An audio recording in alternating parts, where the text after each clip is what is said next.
నమస్తే. వినిపించని లోకం ఎంత నిశ్శబ్దంగా ఉంటుందో మనందరికీ తెలుసు.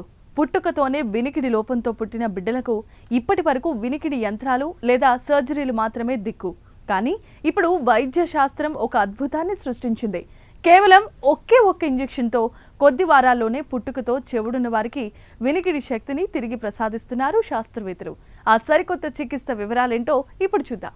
ఈ విప్లవాత్మకమైన పరిశోధనను స్వీడన్లో ప్రఖ్యాత కరోలిన్స్కా ఇన్స్టిట్యూట్, చైనాలోని ప్రముఖ హాస్పిటల్స్ సంయుక్తంగా నిర్వహించాయి. ఈ పరిశోధన వివరాలు ప్రఖ్యాత నేచర్ మెడిసిన్ జర్నల్లో ప్రచురితమయ్యాయి. కరోలిన్స్కా ఇన్స్టిట్యూట్కు చెందిన డాక్టర్ మౌలి దువా నేతృత్వంలో బృందం ఈ జీన్ థెరపీ ద్వారా వినికిడిని పునరుద్ధరించుకోవచ్చని నిరూపించింది. అసలు వినికిడి లోపం ఎందుకు వస్తోంది? మన శరీరంలో ఓటీఓఎఫ్ అనే ఒక కీలకమైన జన్యువు ఉంటుంది.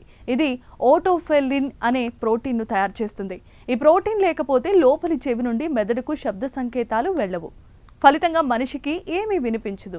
ఈ జన్యులోపం ఉన్న 10 మంది రోగులపై శాస్త్రవేత్తలు తాజాగా ఒక సాహసోపేతమైన ప్రయోగాన్ని చేశారు. ఈ చికిత్సలో భాగంగా శాస్త్రవేత్తలు ఒక కృత్రిమ వైరస్ను వాహకంగా వాడుకున్నారు. పనిచేయని ఓటీఓఎఫ్ జన్యువు స్థానంలో పనిచేసే సరికొత్త జన్యువును నేరుగా చెవి లోపలికే ఒకే ఒక ఇంజెక్షన్ ద్వారా పంపించారు. కేవలం 1 నెల రోజుల్లో ఆశ్చర్యకరమైన ఫలితాలు వచ్చాయి. పుట్టుకతో వినిపించని ఆ 10 మంది రోగులకు మెల్లగా శబ్దాలు వినిపించడం మొదలుపెట్టాయి. 6 నెలల తర్వాత వారి వినికిడి శక్తి 106 డెసిబెల్స్ నుండి 52 డెసిబెల్స్కు మెరుగుపడింది. ఇక్కడే గమనించాల్సిన మరో ముఖ్యమైన విషయం ఏంటంటే 5 నుండి 8 ఏళ్ల లోపు పిల్లల్లో ఈ చికిత్స అద్భుతంగా పనిచేసింది. ఒక 7 ఏళ్ల చిన్నారికి కేవలం 4 నెలల్లో పూర్తిగా వినికిడి వచ్చేసింది. తాను ఇప్పుడు తన తల్లితో మామూలు మనిషిలాగే సంభాషించగలుగుతోంది. ఇది కేవలం పిల్లలకు మాత్రమే కాదు, 24 ఏళ్ల యువకులపై కూడా ప్రయోగించి విజయాన్ని సాధించడం వైద్య రంగంలో ఒక సరికొత్త పెద్ద మలుపుగా పరిగణించబడుతోంది. ఈ జీన్ థెరపీ పూర్తిగా సురక్షితమని శాస్త్రవేత్తలు ధృవీకరించారు.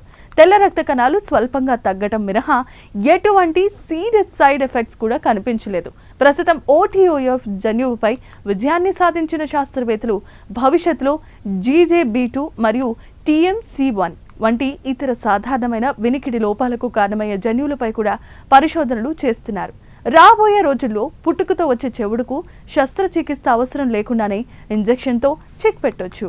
చూశారు కదా, సైన్స్ మనిషి జీవితంలో చీకటిని ఎలా తొలగిస్తుందో. నిశ్శబ్దంలో ఉన్న వేలాది మంది జీవితాల్లో ఈ సింగిల్ ఇంజెక్షన్ ఇప్పుడు కొత్త ఆశలు రేపుతోంది. వైద్య రంగం సాధించిన ఈ విజయం మున్ముందు ఇంకెన్ని అద్భుతాలు చూపిస్తుందో వేచి చూడాలి. ఈ స్పెషల్ ఫీచర్పై మీ అభిప్రాయాలు కామెంట్స్ ద్వారా తెలపండి. వీడియో నచ్చితే లైక్ చేసి మా ఛానల్ని సబ్స్క్రైబ్ చేసుకోండి.